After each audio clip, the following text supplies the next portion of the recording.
Welcome, everyone, to another deep dive. Today, well, we're exploring something a bit different. We're looking at the emotional world packed inside a song. It's pretty amazing how just a line or two can tell you so much about, well, being human. The source we're digging into, it's excerpts from the transcript of Blake Whiten Made for Goodbyes, the official audio version. So our goal here is to sort of unpack how these words get across that raw feeling, the vulnerability and that whole messy journey through heartbreak. Maybe think, as we start, what really hits you about these first lines. I can only take so much before I turn this bottle up and put it to my head. I can only drink so much before I get too drunk, and then I'm missing you again. Yeah, it's striking, isn't it, how creative stuff like this song, it just boils down these like universal feelings into really potent images, almost physical images. It gives us this unique angle on psychological states. We're really going to follow that emotional story, the inner world he builds. Absolutely. And it moves so quickly from that sort of immediate pain, right, to this really stark admission of being vulnerable. I think a lot of us get that. He sings, I might act like I'm 10 feet tall, but baby, that ain't me all. There's a heart size to hold in my chest that you was made for goodbyes. Huh. What layers are you seeing there beyond just the obvious, the contrast? Oh, it's incredibly poignant. It really is. This isn't just, oh, we broke up.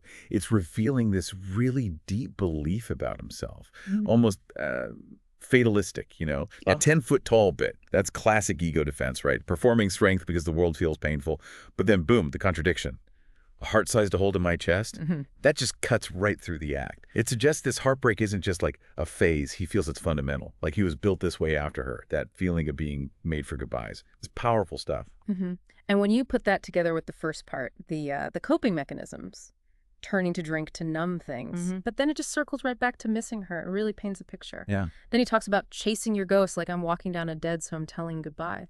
That imagery, dead end, but still chasing a ghost. Wow. It shows that cycle, that self-defeating loop. Precisely.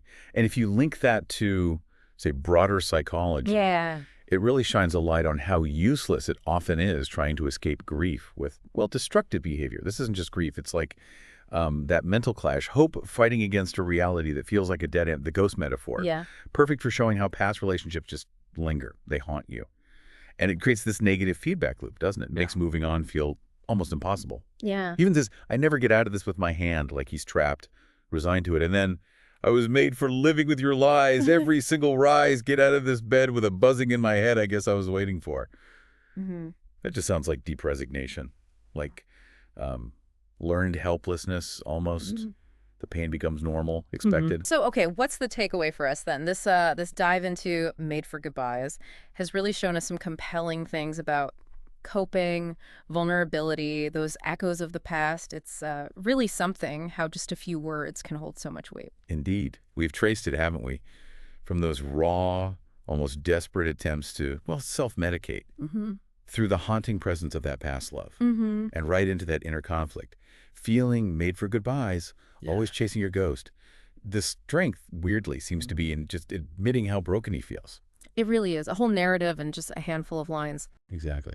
And maybe a final thought for you, the listener, to chew on. Think about how our own strengths, right, that 10-foot tall act we put on, how often does that just cover up deeper vulnerabilities, that heart size to hold in my chest? Acknowledging that split, that duality, that's not weakness. It's actually key to understanding real resilience when things get tough emotionally. What does it really mean to feel made for certain hard experiences? And maybe more importantly, how do we shift that feeling? Move beyond seeing it as fate and maybe use it as a step towards growth.